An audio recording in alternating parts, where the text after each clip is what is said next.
Welcome back to Knowledge Treasure Hunters. I hope आप सभी लोग बहुत अच्छे होंगे और पढ़ाई भी शानदार चल रही होगी।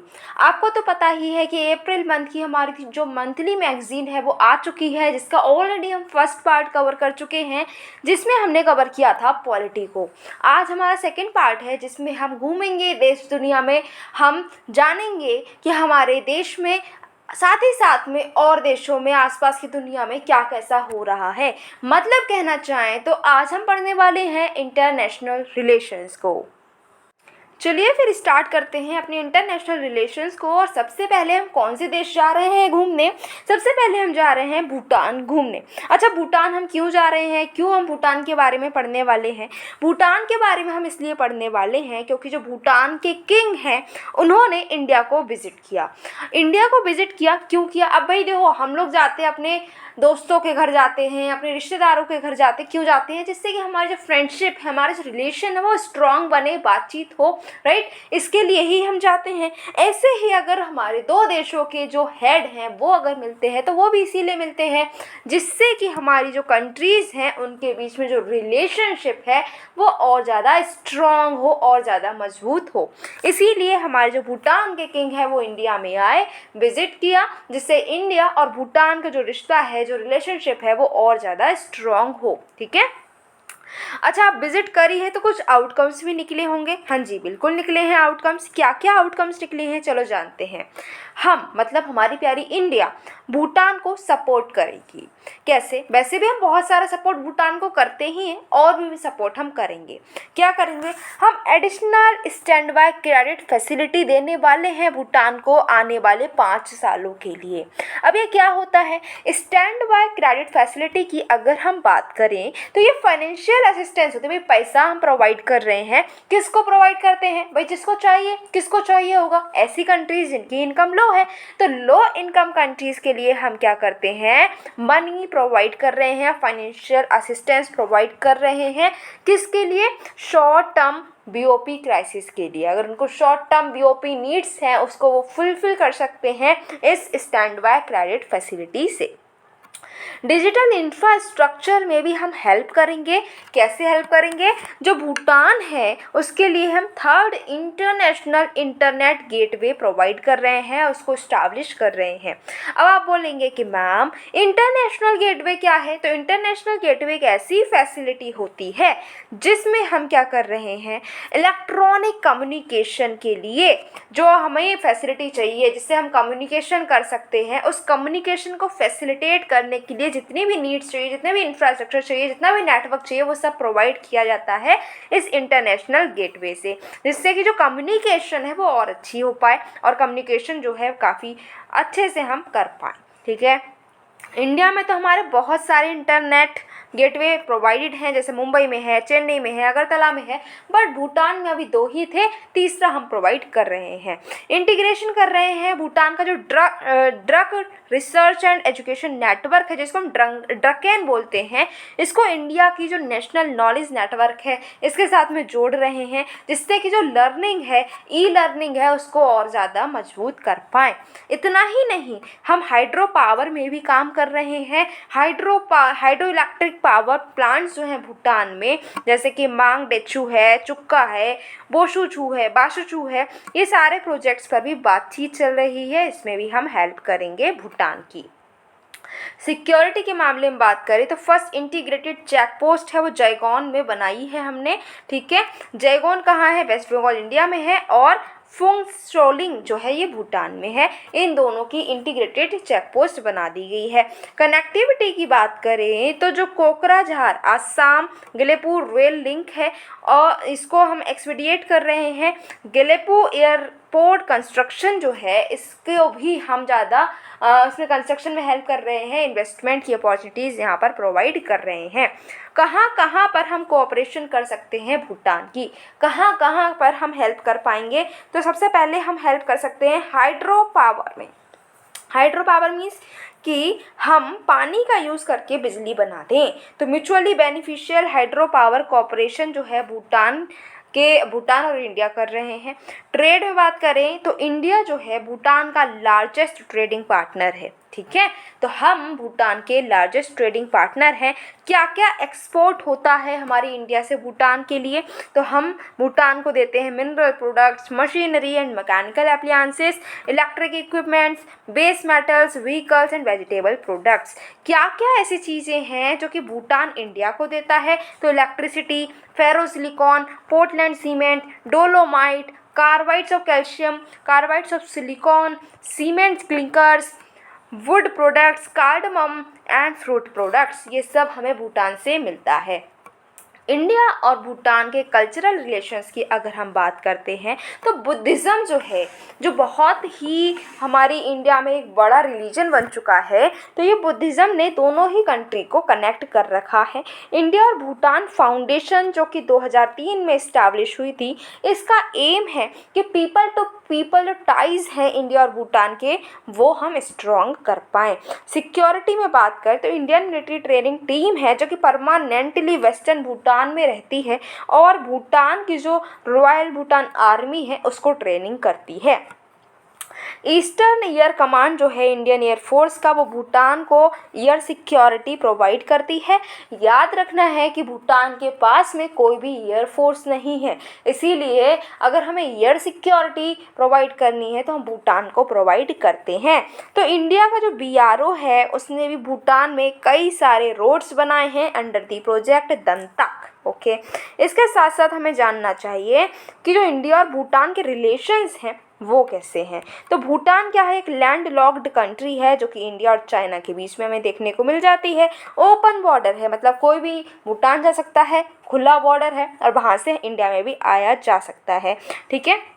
बॉर्डर शेयरिंग किस किस के साथ में होती है? तो हमारे 4 स्टेट्स हैं जो कि भूटान के साथ में बॉर्डर शेयर करते हैं, that is Sikkim, West Bengal, Assam and Arunachal प्रदेश।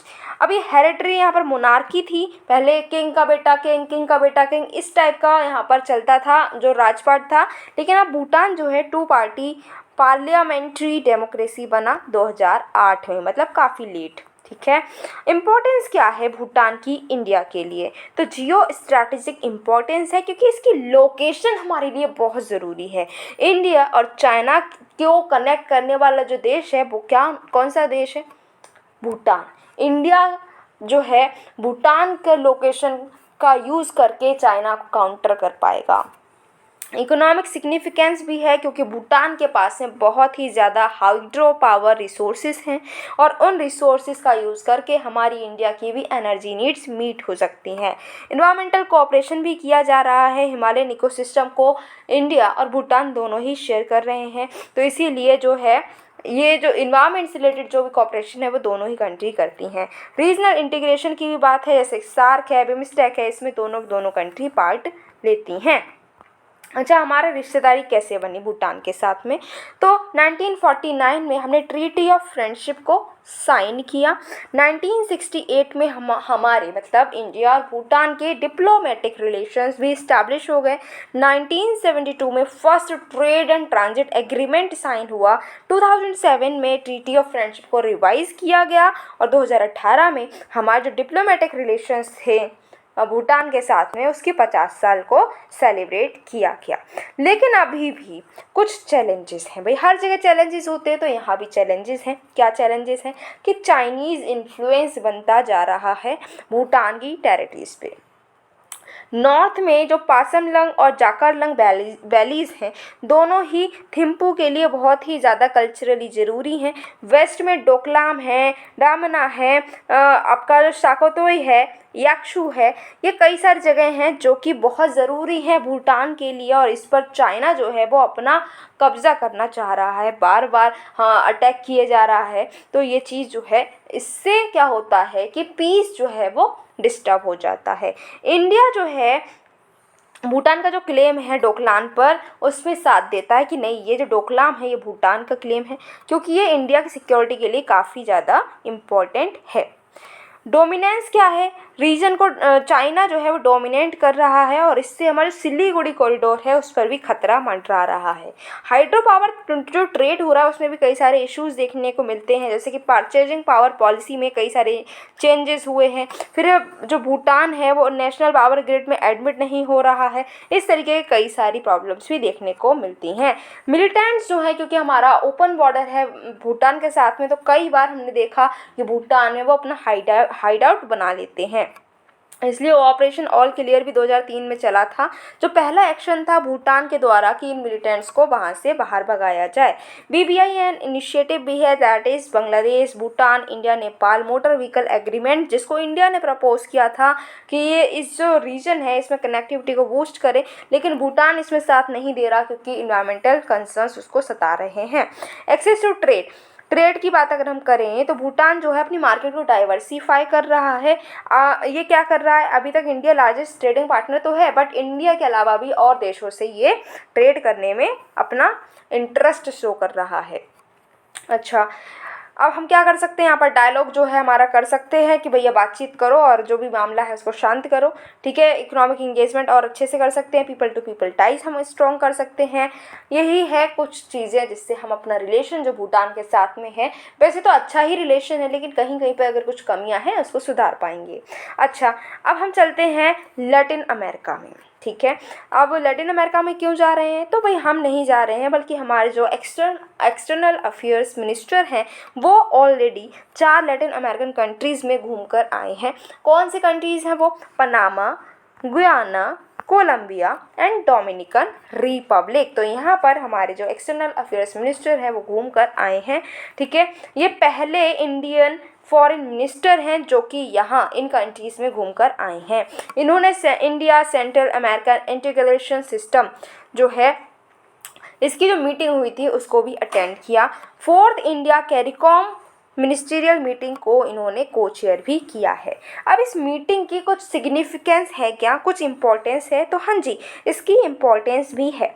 क्या इम्पोर्टेंस है, गुयाना की अगर हम बात करें तो ये दुनिया भर में जो सबसे ज़्यादा ऑयल रिजर्व हैं, तो कई जगह पर बड़े बड़े ऑयल रिजर्व्स मिले हैं, जिसमें गुयाना में भी बड़े बड़े ऑयल रिजर्व्स मिलते हैं। तो अगर हम यहाँ पर अपनी रिलेशनशिप को और स्ट्रॉन्ग कर पाएँ तो हो सकता है कि हम यहाँ से भी ऑयल को परचेज कर पाया करें और इससे जो ऑयल मार्केट है वो हमारी डाइवर्सिफाई होती हुई नज़र आएगी।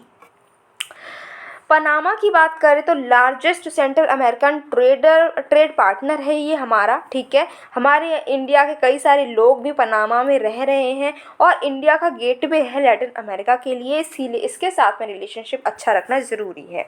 कोलंबिया के साथ बात करें अगर हम, तो कोलंबिया के साथ में हमने cultural exchange programme for 2023 to 2026 तक हमने साइन किया है और कोलंबिया हमें कोल, क्रूड ऑयल भी प्रोवाइड करता है। डोमिनियन रिपब्लिक की बात करें तो हमने क्या किया है, एक एम्बेसी को डोमिनियन रिपब्लिक में खोल दिया है। इंडिया के जो ऑटोमोबाइल डीलर हैं जैसे बजाज है, हीरो है, रॉयल इनफील्ड है, इन्होंने भी अपनी अपनी लोकल डीलरशिप को वहाँ पर इस्टेब्लिश किया है। अच्छा, ये लैटिन अमेरिका के साथ में रिलेशनशिप जो है इसको स्ट्रॉन्ग करना क्यों ज़रूरी है, क्या इसकी कुछ इम्पोर्टेंस है हमारे लिए? ऑब्वियसली है, बिना इम्पोर्टेंस के हम क्यों काम करेंगे। ऑब्वियसली इसकी बहुत सारी इम्पोर्टेंस है, जैसे कि ट्रेड रिलेशंस। इंडिया और जो लैटिन अमेरिकन कंट्रीज़ हैं इनके साथ में जो ट्रेड रिलेशनशिप है वो अच्छा है। US डॉलर जो 50 बिलियन US डॉलर तक का ट्रेड हमने इन कंट्रीज़ के साथ में किया है, ठीक है। अगर हम बात करें लैटिन अमेरिका पूरी एक कंट्री होती जो इसमें कई सारी कंट्रीज़ हैं, इन सबको मिलाकर बात करें तो ये 5th लार्जेस्ट ट्रेड पार्टनर होता हमारा 2022 में, ठीक है। इन्वेस्टमेंट अपॉर्चुनिटी भी है इंडियन बिजनेसमैन को, वहाँ पर हम अपनी जो बिज़नेस है उसको एक्सपैंड कर पाएंगे, ठीक है। जो लैटिन अमेरिका है वो गोल्डी लॉक्स जोन में मिलता है। मतलब गोल्डी लॉक्स जोन क्या है, एक ऐसा स्वीट स्पॉट है, हाईली रेगुलेटेड कॉम्पिटिटिव मार्केट जो US और यूरोप के और जो लेस कॉम्पिटिटिव मार्केट्स हैं अफ्रीका के, इन दोनों के बीच में मिलता है हमारा लैटिन अमेरिका, तो इसको हम गोल्डीलॉक्स बोलते हैं। इंडियन IT कंपनीज जो हैं इसमें लगभग 40,000 लोग जो हैं वो इस रीजन में काम कर रहे हैं, ठीक है। इंडिया के जो टोटल इन्वेस्टमेंट है जो इस रीजन में है वो लगभग 16 बिलियन US डॉलर जो है यहाँ पर हमने लगाया हुआ है।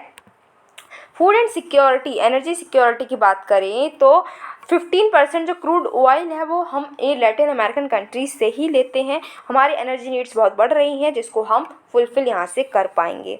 ठीक है, फूड सिक्योरिटी में भी बहुत ज़्यादा कंट्रीब्यूशन यहाँ से मिलता है। ठीक है, जो फूड सिक्योरिटी है यहाँ पर 5 टाइम्स है, जितनी इंडिया की उससे 5 टाइम्स यहाँ पर फूड सिक्योरिटी है। और हमारी जितनी पॉपुलेशन है उसकी हाफ पॉपुलेशन इस एरिया में रहती है। हम यहाँ से पल्सेस और ऑयल सीड्स भी इम्पोर्ट करते हैं। स्ट्रैटेजिक सिग्निफिकेंस है, 40% जो ग्लोबल पॉपुलेशन प्रोडक्शन है कॉपर का वो इसी एरिया में होता है। और 30% लिथियम भी इस एरिया में मिल जाता है, तो ये भी हमारे लिए इम्पोर्टेंट हो सकता है। डेवलपमेंटल कोऑपरेशन की बात करें तो मेन रिसिपिएंट है जो हमारा India UN development partnership fund है, उसमें सबसे ज़्यादा फंड यहीं पर ट्रांसफ़र हुआ है। इंडिया जो है लैटिन अमेरिका का जो एक्सपीरियंस है कंडीशनल कैश ट्रांसफ़र को लेकर उससे भी कुछ सीख ले सकता है, क्योंकि ये जो रीजन है इसने CCTs को ग्लोबली यूज़ किया है। ठीक है, और 3 डिकेड से ज़्यादा इसका एक्सपीरियंस है कि CCTs को कैसे इम्प्लीमेंट करना है। साउथ साउथ कोऑपरेशन भी हो सकता है। इंडिया जो है ये पहली वॉइस बन सकती है ग्लोबल साउथ समिट की, जिसमें 29 लैटिन अमेरिकन और कैरिबियन कंट्रीज़ हैं। पीपल टू पीपल रिलेशंस जो है वो भी और स्ट्रॉन्ग यहाँ पर हो सकते हैं। अच्छा, बात करते हैं सेंट्रल अमेरिकन इंटीग्रेशन सिस्टम की, जिसको हम सीका बोलते हैं। तो ये जो है 13 दिसंबर 1991 में इस्टेब्लिश हुआ था, जब protocol to the charter of the Organization of Central American States पर साइन हुआ था। ठीक है, इसका सेक्रेटेरिएट जो है एल सल्वाडोर में है। इसके मेंबर हैं Costa Rica, El Salvador, Guatemala, Honduras, Nicaragua, Panama, Belize and Dominican Republic. क्या हमारी इंडिया इसका मेंबर है? तो नहीं भैया, इंडिया इसका मेंबर नहीं है। इतना आपको याद रखना है, प्रेसिडेंसी हर 6 महीने में क्या होती है, रोटेट होती रहती है। अच्छा, अब चैलेंजेस की अगर हम बात करें तो lack of mechanism to engage region. अब इस पूरे रीजन को हम इंगेज कर पाएंगे, सबके साथ में इंगेज हो सके, इसके लिए टाइम लगेगा। अभी मैकेनिज्म इतना ज़्यादा है नहीं। फिजिकल डिस्टेंस भी बहुत मायने रखता है। जो हमारी इंडिया है इससे इसकी जो दूरी है वो काफ़ी ज़्यादा पड़ जाती है, काफ़ी दूर है ये रीजन। फिर परसेप्शन इन फॉरेन पॉलिसी। ठीक है, तो लैटिन अमेरिका जो है वो हमेशा 3 कंसेंट्रिक सर्कल्स में रेलीगेट करता है। पहला सर्कल क्या है कि नेबरहुड, जैसे कि हमारी इंडिया की नेबरहुड फर्स्ट पॉलिसी है, वही पॉलिसी इनकी भी है। फिर सेकंड है एक्सटेंडेड नेबरहुड, तो जो हमारे एक्सटेंडेड नेबर हैं उनको पहले हमें देखना चाहिए। उसके बाद फाइनल सर्कल में आता है रेस्ट ऑफ द वर्ल्ड, जिसमें लैटिन अमेरिका है। ठीक, FTAs हमने ज़्यादा इनसे किए नहीं इन कंट्रीज़ के साथ में, और जो लिमिटेड इंगेजमेंट है, हमारी इंगेजमेंट इनके साथ में इतनी नहीं है जितनी चाइना ने कर ली है। इसके साथ में हमें पढ़ना होगा Caribbean community and common market place को, जिसको हम कैरिकॉम कहते हैं। कई बार इसका नाम सुना, बट ये क्या होता है ये नहीं जानते। चलो जानते हैं आज। तो ये इस्टेब्लिश हुआ है ट्रीटी ऑफ चारगोरामास से। ठीक है, चारगोरामास एक ट्रीटी है, उस पर जब साइन किए गए तब ये जो है कैरिकॉम बना, और जो कि 1973 में बनकर आया। 15 इसके मेंबर्स हैं। ठीक है, मैंडेट ये है कि 4 पिलर्स पर ये रेस्ट करता है कि इकोनॉमिक इंटीग्रेशन करना है, फॉरेन पॉलिसी का कोऑर्डिनेशन करना है, ह्यूमन सोशल डेवलपमेंट करना है और सिक्योरिटी प्रोवाइड करना है। सेक्रेटेरिएट इसका जॉर्ज टाउन गुयाना में है। वे फॉरवर्ड क्या हो सकता है, हम एक लैटिन अमेरिका पॉलिसी बनाएं। ठीक है, हमारी पॉलिसी अभी इतनी ज़्यादा स्ट्रॉन्ग नहीं है, लैटिन अमेरिका जो है उसमें हमने ज़्यादा फोकस नहीं किया है, तो अब हमें वहाँ पर फोकस करना है, अपने लिंकेजेस को बढ़ाना है, people to people ties, cultural ties, इन सबको स्ट्रॉन्ग वहाँ पर करना होगा। नेक्स्ट है इंडिया ईरान अर्मीनिया ट्राइलेटरल। अब ये क्या है, तो इंडिया ईरान अर्मीनिया जो है इन्होंने क्या किया, पॉलिटिकल कंसल्टेशंस की हैं एरेवन में, और फ्यूचर मीटिंग्स होंगी ट्राइलेटरल फॉर्मेट में। ये भी एग्री किया है कि हम जो है इंडिया, ईरान और अर्मीनिया तीनों मिलेंगे और बातचीत करेंगे। अच्छा, ये जो मीटिंग है इसकी हाईलाइट्स की बात करें तो पहली ऐसी मीटिंग है जहाँ पर इंडिया, ईरान और अर्मीनिया बैठकर बातचीत कर रहे हैं। 3 साइड्स इसमें डिस्कस की गई हैं। इकोनॉमिक इशूज़ को डिस्कस किया है, रीजनल कम्युनिकेशन चैनल्स को डिस्कस किया है, और कैसे हम पीपल टू पीपल टाइज हैं उनको स्ट्रॉन्ग कर पाएंगे, ये भी बातचीत यहाँ पर की गई है। जो INSTC है इसको हम रिवाइटलाइज कर पाएंगे। अब यूक्रेनियन कन्फ्लिक्ट हुआ, हमें पता ना कि यूक्रेन का कितना, यूक्रेन और रशिया का वॉर हुआ था, उससे क्या क्या प्रॉब्लम्स थी, सब कुछ हमने जाना था, राइट। तो यूक्रेन का जो कन्फ्लिक्ट हुआ उसके बाद में जियोपॉलिटिकल लैंडस्केप चेंज हो चुका है, और इससे INSTC को हम फिर से बूस्ट अप कर पाएँ, ये हमें मौका मिला है। इंडिया जो है वो चाहती है कि INSTC को अर्मीनिया तक भी हम एक्सटेंड करें, जिससे कि चाबार पोर्ट जो है वो इंडियन ओशियन को कनेक्ट करे यूरेशिया और फिनलैंड को भी हम इससे कनेक्ट कर पाएँ। फिर जो है ये जो पाकिस्तान, अज़रबैजान, टर्की ट्राइलेटरल है, इसको काउंटर करता हुआ नज़र आ रहा है। 2021 में बाकू डिक्लेरेशन के जरिए पाकिस्तान, अज़रबैजान, टर्की ने एग्री किया था कि वो एक दूसरे को सपोर्ट करेंगे, टेरिटोरियल इंटीग्रिटी बनाए रखेंगे, और ऐसा ही कुछ हम करते हुए नज़र आ रहे हैं अब ईरान, इंडिया एंड आपका आर्मीनिया। ठीक है, अब ये जो डिक्लेरेशन है वो एक्सप्रेशन है कि सपोर्ट करेंगे अजरबैजान की कैंपेन है कराबख में, पाकिस्तान का जो क्लेम है जम्मू कश्मीर, इन सब को काउंटर करेंगे। हमारी जो बनी है अभी आर्मीनिया, ईरान और इंडिया, ये जो हैं इनके ये जो 3 लोगों की जो ट्राइलेटरल ग्रुप बना है, इनके ये सारे जो गोल्स हैं, इसको हमारा जो ग्रुप बना है वो इसको अपोज करता हुआ नज़र आएगा। नगोर्नो कराबाख तो जो डिस्प्यूटेड टेरिटरी है आर्मीनिया और अजरबैजान के बीच में, ये है नगोर्नो कराबाख। इस बार का जो हमारा एग्ज़ाम हुआ था, प्रीलिम्स हुआ था, उसमें ये चीज़ पूछी भी गई थी। ये नगोर्नो कराबाख रीजन किस लिए न्यूज़ में था, राइट, अगर आपने ध्यान दिया हो तो। नगोर्नो कराबाख जो है ये इंटरनेशनली रिकॉग्नाइज्ड है कि ये पार्ट है अजरबैजान का, लेकिन यहाँ पर ज़्यादातर जो कंट्रोल है, अब ये कंट्रोल देखने को मिलता है किसका, आर्मीनियंस का।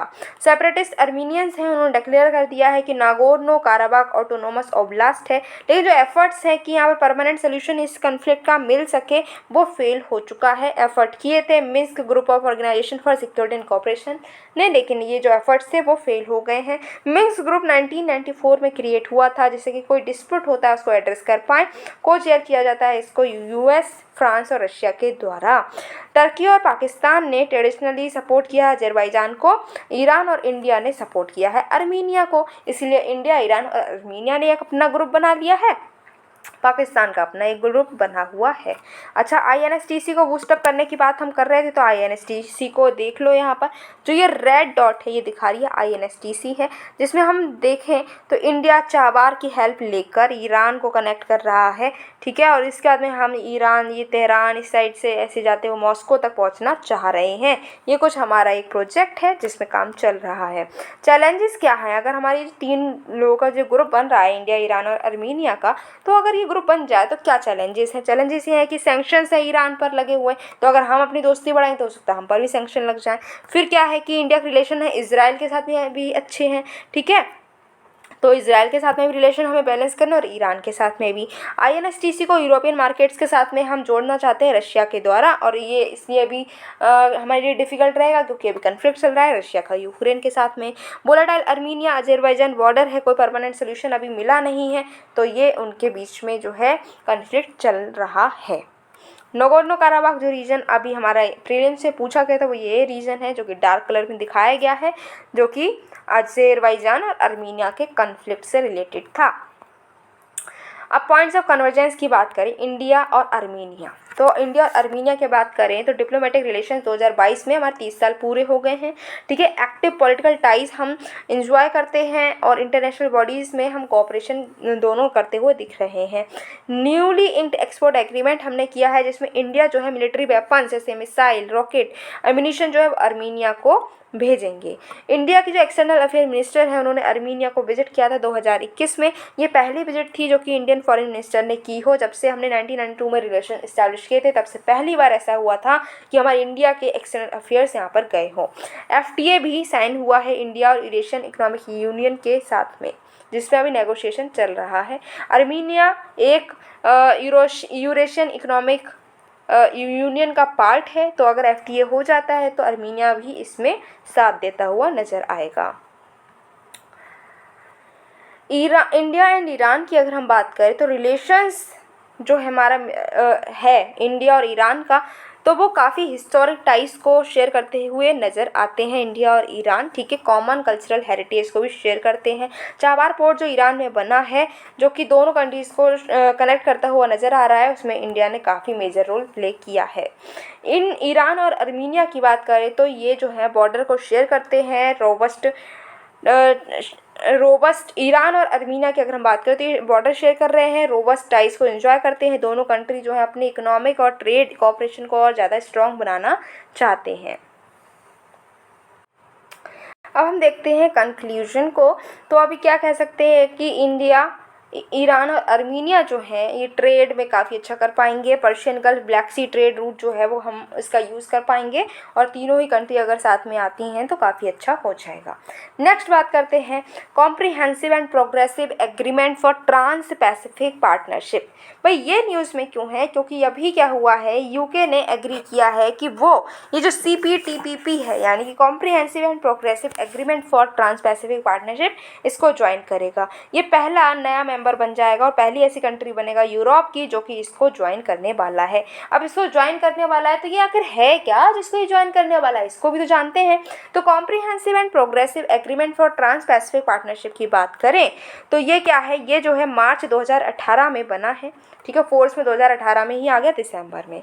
ये ट्रांस पैसिफिक पार्टनरशिप को सक्सीड कर रहा है, क्योंकि ट्रांस पैसिफिक पार्टनरशिप जो है इसको 2017 में यूएस ने इसको एग्जिट कर दिया था और इसके बाद में ये नया बना है।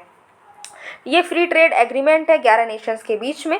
इसमें अच्छा मेंबर्स कौन कौन है, क्या हम मेंबर है? नहीं भैया, हमारी इंडिया तो मेंबर नहीं है, लेकिन Australia, Brunei, Canada, Chile, Japan, Malaysia, Singapore, Vietnam, Peru, Mexico, New Zealand, ये इसके पार्टनर, इसके मेंबर हैं। अच्छा, इसको अगर ज्वाइन कर लेता है हमारा यूके है, यूएसए, देखो अच्छा किसने ज्वाइन किया है, यूके ने ज्वाइन किया है। तो यूके ने ज्वाइन किया है तो इसका क्या सिग्निफिकेंस रहेगा, तो ट्रेड इन गुड्स जो है वो और ज़्यादा बूस्टअप हो जाएगा, ट्रेड जो है और बढ़ जाएगा, क्योंकि जो टैरिफ हैं, नॉन टैरिफ बैरियर्स हैं, ये सब हट जाएंगे। इक्वल ट्रीटमेंट होगा गवर्नमेंट प्रोक्योरमेंट में, फॉरेन कंपनीज जो है उनको सेम ट्रीट किया जाएगा जैसे कि डोमेस्टिक सप्लायर्स जो है, सेम ट्रीटमेंट मिलेगा फॉरेन कंपनीज को जैसे डोमेस्टिक सप्लायर्स को मिलता है अगर वो गवर्नमेंट प्रोक्योरमेंट अपॉर्चुनिटीज़ को बिड करते हैं तो, ठीक है। अब अगर हम बात करते हैं कुछ और इन्फॉर्मेशन की, तो एग्रीमेंट हुआ है गवर्नमेंट प्रोक्योरमेंट पे, तो ये प्लूरीलेटरल एग्रीमेंट, मतलब बहुत सारी पार्टीज इसमें एग्री कर रही हैं, जो WTO के फ्रेमवर्क के अंडर आता है। ये बाइंडिंग है मेंबर्स पर, ये चीज़ आपको याद रखनी कि ये एग्रीमेंट ये बाइंडिंग है कि नहीं बाइंडिंग है, ये बाइंडिंग है, ठीक है। यहाँ पर mutually open government procurement markets की जा रही हैं, मतलब गवर्नमेंट प्रोक्योरमेंट मार्केट्स को हम ओपन कर रहे हैं इसकी पार्टीज़ के लिए, ठीक है। 48 WTO मेंबर्स जो हैं वो इसमें कवर होती हैं और इसमें 21 पार्टीज़ हैं। इंडिया इसकी पार्टी है नहीं, इंडिया इसका मेंबर नहीं है। अच्छा, और सिग्निफिकेंस ये है कि प्रिडिक्टेबिलिटी और ट्रांसपेरेंसी और ज़्यादा हो जाएगी, लेबर और इन्वायरमेंट जो है वो अच्छा रहेगा, लेबर के लिए स्टैंडर्ड्स बन जाएंगे और इन्वायरमेंट जो है उसको भी हम सेफ रख पाएंगे। गवर्नमेंट्स और इमर्जिंग इश्यूज़ जो हैं उसको भी हम टैकल कर पाएंगे। अच्छा, इंडिया का क्या हाल है, इंडिया के हाल को देखते हैं CPTPP के साथ में। हमने इसको ज्वाइन क्यों नहीं किया, भाई यूके ने कर लिया तो हमें भी कर लेना चाहिए, हमने क्यों नहीं किया, क्योंकि जो स्टैंडर्ड्स हैं IPR को लेकर वो हमें अच्छे नहीं लगते। इसके ये जो स्टैंडर्ड्स हैं वो हमारी फार्मास्यूटिकल कंपनी मोनोपोलीज को एक्सटेंड करेंगे और इससे हमारे जो फार्मेसी इकोसिस्टम है उस पर असर पड़ेगा, इसलिए हमने इसको ज्वाइन नहीं किया। यहाँ पर जो CPTPP investor state dispute settlement mechanism है, इसमें क्या है कि हमारी इंडिया की सॉवरेनिटी जो है उसको बाईपास कर दिया जाएगा और ये जो है हमें पसंद नहीं है, ये हम नहीं करना चाहते।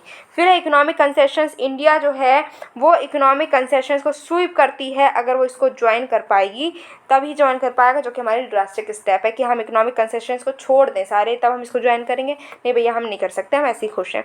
फिर डी इंडस्ट्रियलाइजेशन की भी पॉसिबिलिटी है और हम ऐसा नहीं करना चाहते, अभी तो हमारा ढंग से इंडस्ट्रियलाइजेशन भी नहीं हुआ, हम डी इंडस्ट्रियलाइज कर लें, नहीं भैया नहीं करना, इसलिए हमने इसको ज्वाइन नहीं किया।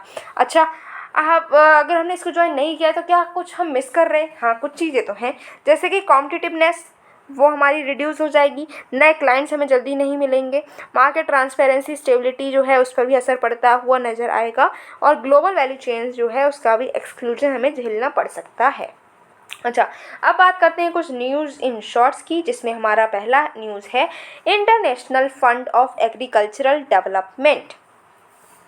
तो international fund for agricultural development और जापान ने मिलकर अनाउंस किया है कि वो enhanced linkages between private sector and small scale producer initiative को लॉन्च कर रहे हैं, जिसका एम होगा कि स्मॉल स्केल प्रोड्यूसर्स और लोकल फूड सिस्टम जो हैं दुनिया भर के वो और रिजिलियंट बन पाएंगे और सस्टेनेबल बन पाएंगे और वो इंगेज कर पाएंगे प्राइवेट सेक्टर कंपनीज़ के साथ में।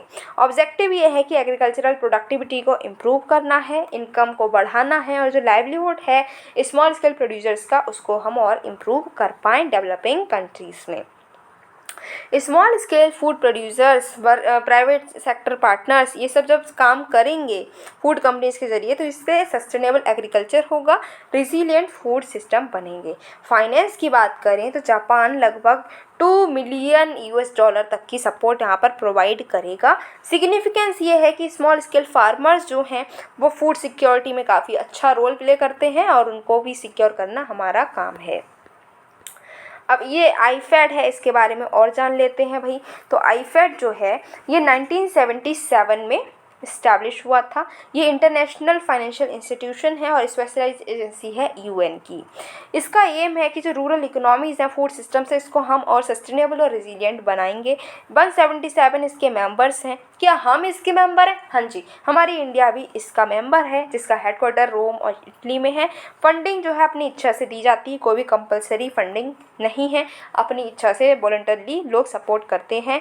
इसमें हेड होते हैं एक प्रेसिडेंट जिनका टर्म होता है 4 सालों का। ठीक है।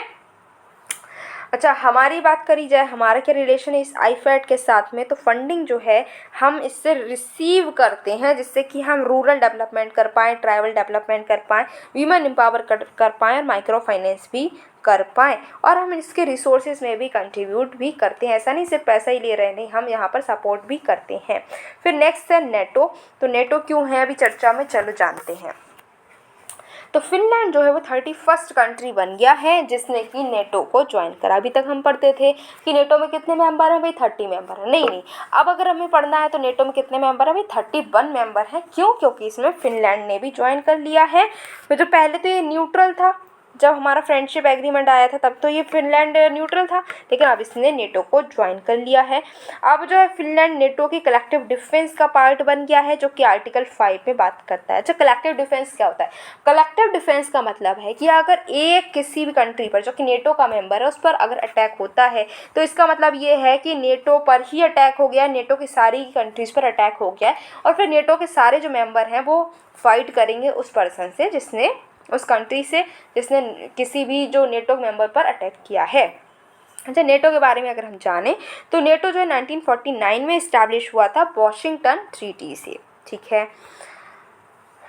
अब ये पहले तो एक मिलिट्री एलियंस के तरीके से इस्टेब्लिश हुआ था जो कि यूएसएसआर के अगेंस्ट में काम करता था।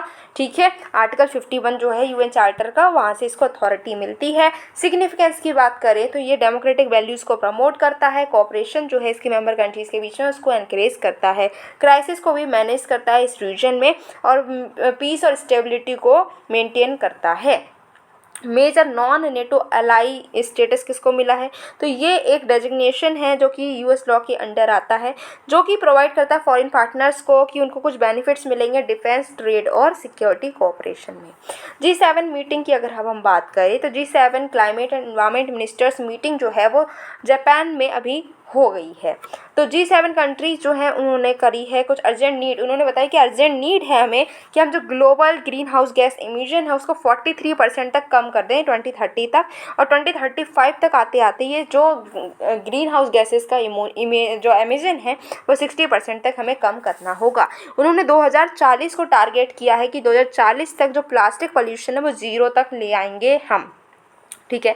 G7 मेंबर्स जो हैं उन्होंने प्लेस ली है कि वो ऑफशोर विंड कैपेसिटी को 150 गीगावाट्स तक इंक्रीज़ करेंगे 2030 तक। ठीक है। G7 ने एक्सेलरेट करा है कि वो फेज आउट कर देंगे अनअबेटेड फॉसिल फ्यूल्स को, जिससे कि नेट ज़ीरो को वो 2050 तक अचीव कर पाएँ। अब बात करते हैं इस G7 की जो कि अभी चर्चा में है। तो G7 के जो ओरिजिन है वो 1970s से हम देख सकते हैं। ये एक इनफॉर्मल फोरम है जो कि इंडस्ट्रियलाइज नेशंस का है। हर साल ये मीटिंग करते हैं जिसमें ये global economic governance, international security, energy policy जैसी चीज़ों को डिस्कस करते हैं। इसके कौन कौन मेंबर हैं? तो US, Britain, Canada, France, Germany, Italy and Japan इसके मेंबर हैं। यूरोपियन यूनियन इसका मेंबर नहीं है, लेकिन फिर भी ये एनुअल समिट को अटेंड करता है। अच्छा, जो ग्लोबल जीडीपी है उसका 46% जीडीपी इन्हीं 7 कंट्रीज़ से आता है। 10% वर्ल्ड की पॉपुलेशन भी यहाँ इन्हीं 7 कंट्रीज़ में रहती है। इन्होंने बिल्ड बैक बेटर वर्ल्ड को भी इंट्रोड्यूस किया था 2021 में, जिसमें चाइना की जो BRI इनिशिएटिव है इसको ऑल्टरनेटिव ईयर निकाल कर लाए थे। 2021 में इन्होंने एग्री किया था कि ग्लोबल मिनिमम टैक्स रेट 15% जो है इंटरनेशनल ट्रेड मल्टीनेशनल कंपनीज के लिए सेट करेंगे। 1998 से 2014 तक रशिया भी मेंबर था और G7 बन गया था G8, लेकिन फिर इसने रशिया ने क्या किया, क्रीमिया को हथिया लिया और उसके बाद में उसको यहाँ से हटा दिया गया, फिर से G8 से G7 बन गया। नेक्स्ट है United Nations statistical commission. India जो है वो यूनाइटेड नेशंस स्टैटिस्टिकल कमीशन को के लिए इलेक्ट हुआ है। 4 साल का टर्म है जो कि 1 जनवरी 2024 से स्टार्ट होगा। तो हम जानते हैं किसमें हमें इलेक्ट किया गया है। हमें इलेक्ट किया है UN स्टैटिस्टिकल कमीशन में, जिसका हेडक्वार्टर न्यूयॉर्क USA में है। तो ये एक हाईएस्ट बॉडी है ग्लोबल स्टैटिस्टिकल सिस्टम की, जो कि चीफ स्टैटिस्टिशियंस है मेंबर स्टेट्स के, उनको सबको एक साथ लेकर आती है। ठीक है, ये जो है ओवरसी करती है यूनाइटेड नेशन स्टैटिस्टिक्स डिवीजन का जितना भी काम है उसको ओवरसी करती है। 1947 में इसको इस्टेब्लिश किया गया था। 24 मेंबर कंट्रीज़ इसकी हैं, जो कि जोग्राफिकल डिस्ट्रीब्यूशन के बेसिस पर जिनको इलेक्ट किया जाता है। टर्म होता है 4 साल का, भाई हमारा भी 4 साल का ही टर्म है। नेक्स्ट है North Sea summit. North Sea summit की अगर हम बात करें तो यूरोपियन नेशंस ने पार्टिसिपेट किया है। जो सेकेंड नॉर्थ सी समिट हुई है बेल्जियम में, वहाँ पर यूरोपियन नेशंस ने क्या किया है, पार्टिसिपेट किया है। नॉर्थ सी समिट जो है इसका एम है कि ये नॉर्थ सी को लार्जेस्ट पावर हाउस बनाना चाहते हैं यूरोप का, ठीक है, 2050 तक। ठीक है, जिसमें ये क्या करेंगे, ऑफशोर विंड कैपेसिटी जो है 120 गीगावाट तक की उसका यूज़ करेंगे 2030 तक, और 300 गीगावाट तक का जो ऑफशोर विंड एनर्जी है वो 2050 तक ये यूज़ करेंगे। इसमें 7 यूरोपियन कंट्रीज़ जो हैं, 2 नॉन यूरोपियन कंट्रीज़ हैं, वो इसमें पार्टिसिपेट करती हैं। उन्होंने पार्टिसिपेट किया था सेकेंड जो समिट हुई थी उसमें।